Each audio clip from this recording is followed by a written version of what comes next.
Let's do this. Hey guys, JamesMCD Reviews here, and this is it. This is the last video of 2020. Then we can finally be done with this fucking year. If you guys saw the last video, we did the top 10 worst movies of the year. Now, we're gonna finish off on a high note with the top 10 best of the year. If you saw the last video, you know we had to make a few changes to how we judge movies for this list. But in case you missed it, we're gonna be looking at theatrical releases, digital releases, streaming movies, a lot of them. As long as it has the 2020 release date on it, it is fair game. The honorable mentions category is Dunzo.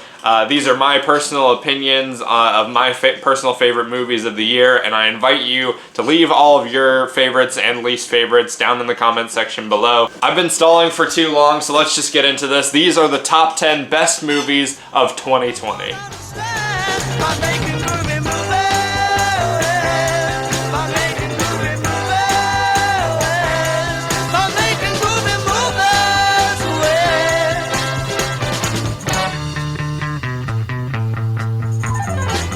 Sonic the Hedgehog.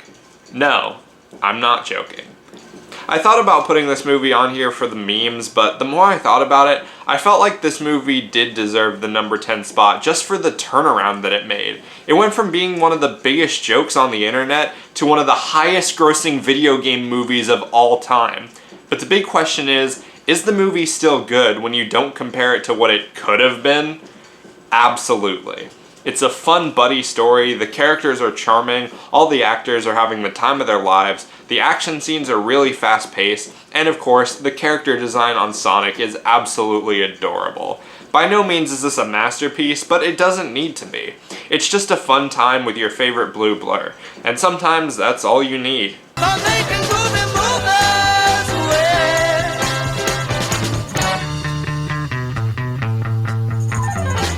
Unhinged. Much like Sonic, this movie is on the list just because it's fun. A wildly different kind of fun, but still fun. Whereas Sonic was very childish and silly, this movie is straight up psychopathic, and I love it. It works insanely well as a chase thriller. There's surprisingly a lot of suspense and a lot of really cool kills. The acting is really well done too. Russell Crowe is fucking frightening in this role, and Karen Pistorius is really fun to watch as she's getting stalked by this lunatic. Obviously it's stupid, but as I said, it's a fun kind of stupid. Definitely one of my favorites.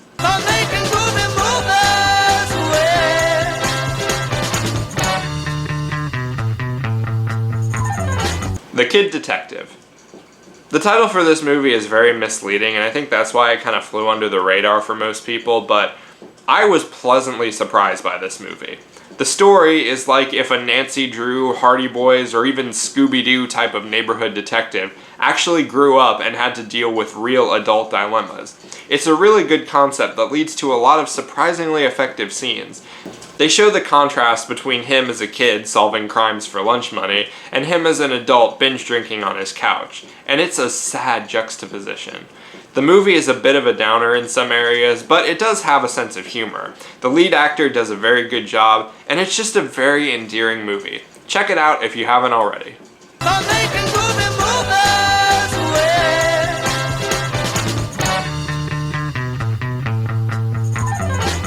Words on Bathroom Walls.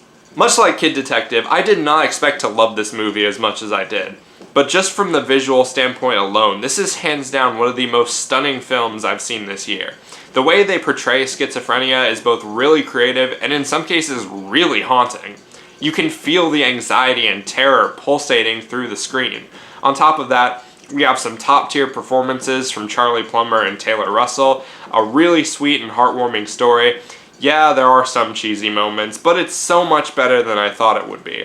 Another hidden gem in a really crappy year.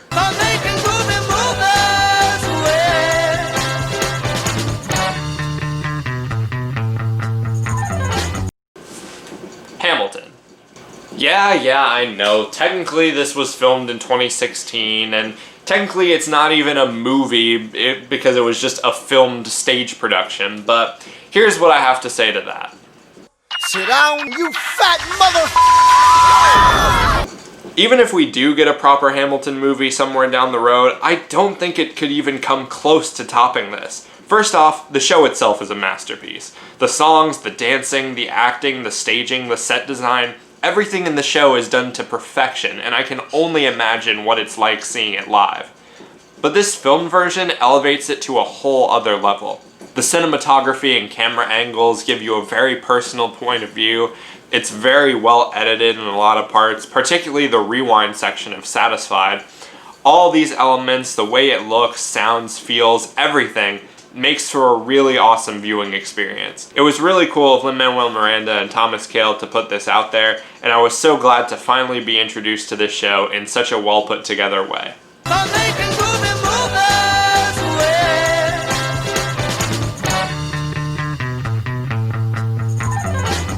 The Invisible Man. This was another very pleasant surprise earlier in the year, and it sucks that more people didn't get to experience it in a theater before the pandemic hit. The Invisible Man is one of the most terrifying movies I've seen. It takes this concept that sounds really dumb and cheesy, puts a really clever modern spin on it, throws in some excellent directing from Leigh Whannell, and a haunting performance from Elizabeth Moss, and you've got a solid fucking thriller. If Universal made more movies like this, where they take one of their classic monster movies and put a modern twist on it, and not do what the 2017 Tom Cruise Mummy did, they could really jumpstart the dark universe again. If you can see it on a big screen, I'd highly recommend this movie, and I can't wait to see what this director does next.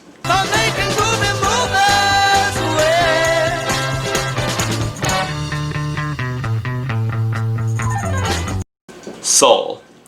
I don't want to go into too much detail because this film just came out and I don't know how many people have seen it, but after I watched it the second time, me and my mom recorded a dashboard review where we talk about it in detail, and that'll go up after I get back to Chicago. But without going into detail, this movie is glorious. Surprisingly so, because the trailers made me really concerned. But between how adult the subject matter is handled and some of the really existential questions it brings up about life and accomplishment and purpose, this hardly feels like a kid's movie, and I love it for that exact reason. The animation is absolutely gorgeous, the music fits incredibly well, the voice cast is excellent, and the humor wasn't distracting. It's kind of sad that this got relegated to Disney Plus because this movie would have looked beautiful on a big screen. Again, I'll talk more about it within the next couple of weeks, but bottom line, it's easily one of Pixar's best.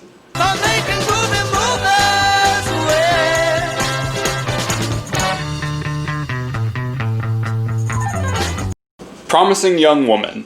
This fucking movie is the reason you didn't see this video until January. Hey, my list, my rules, and I just wouldn't be able to live with myself if I didn't give this film the credit it deserved. This film is absolutely nuts. It takes a horrifyingly accurate look at the Me Too movement and adds a twisted revenge plot right on top of it. Carey Mulligan is enjoyably psychotic, and Bo Burnham is hilariously awkward. Seriously, that guy needs to be in more movies. On top of that, we have some great directing, excellent cinematography, one of the best screenplays of the year, a chilling score, and easily some of the most tense moments in any movie I've seen. It may be a late entry, but it was a fucking worthy one, and I highly recommend you check it out if you haven't.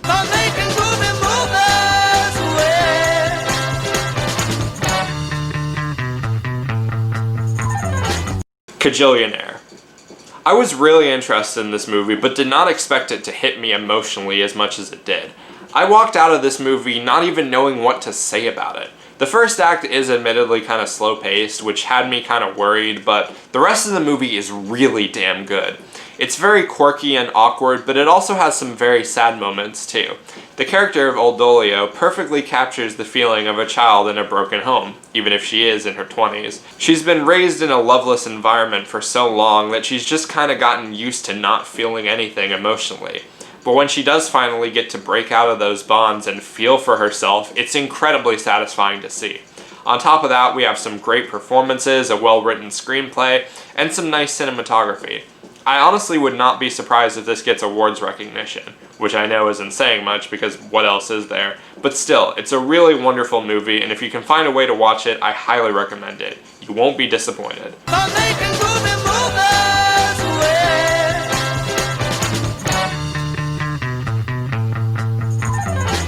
Da 5 Bloods. Watching this movie was almost bittersweet, as it ended up being one of the last performances of the great Chadwick Boseman. And I imagine for many people, rewatching this movie is going to hit really different now that he's gone. But honestly, what a fucking movie to go out on. This movie is fantastic. It's so stylistically brilliant in how it's filmed and lit and edited. The performances are riveting, the story is really gripping and tense, the emotional moments are effective, and the message was really well handled and very relevant. It's dramatic, it's action-packed, it's dark, it's hopeful. What else can I say? It's the best movie of 2020.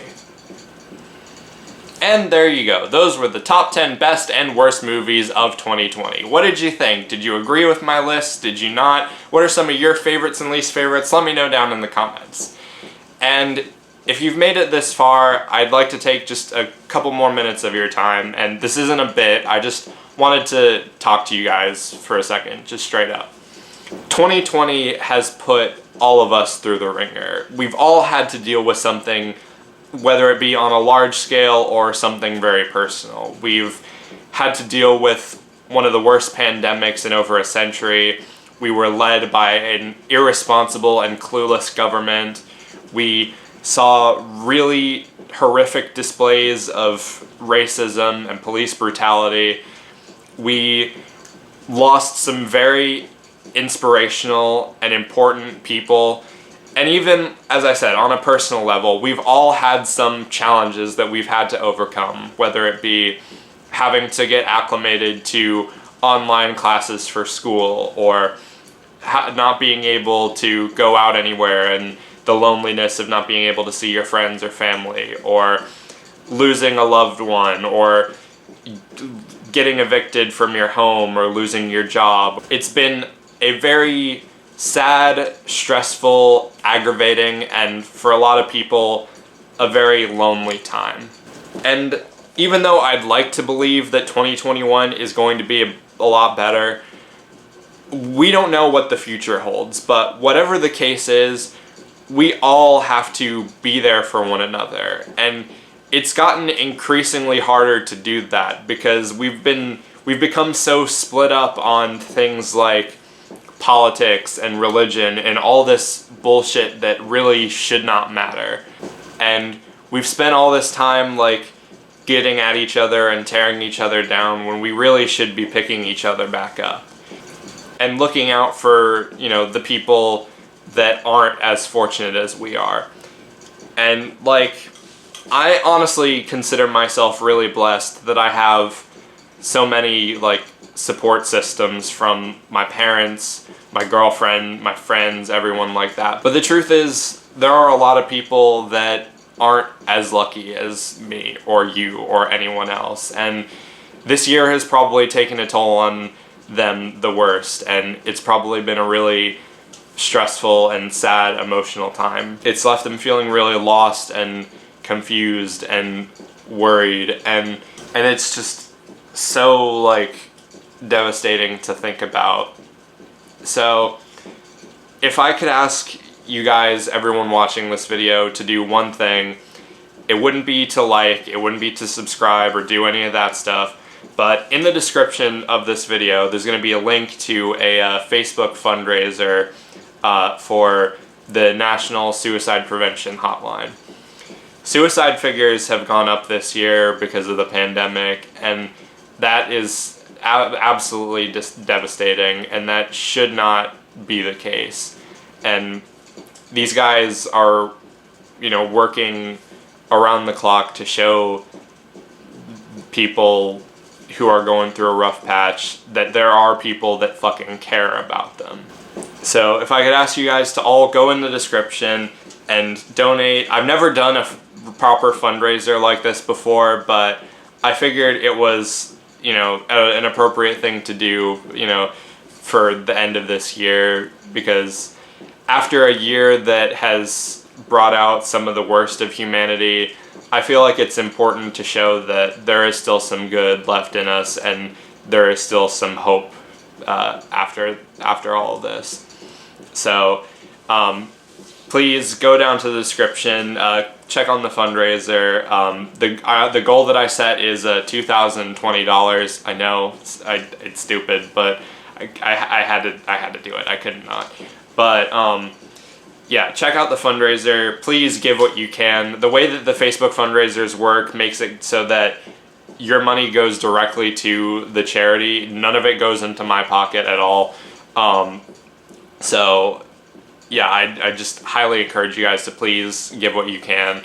And if you can't, then that's perfectly fine too. But if you could just share it around to other people, that would be appreciated as well. But yeah, thank you guys so much for watching this video. I have to count myself lucky every single day that people are still watching me and care about what I have to say, whether it's just talking about a stupid movie or moments like this. I really hope you guys have a happy and safe new year.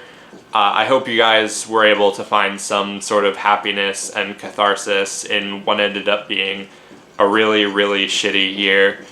And I'll see you guys next time.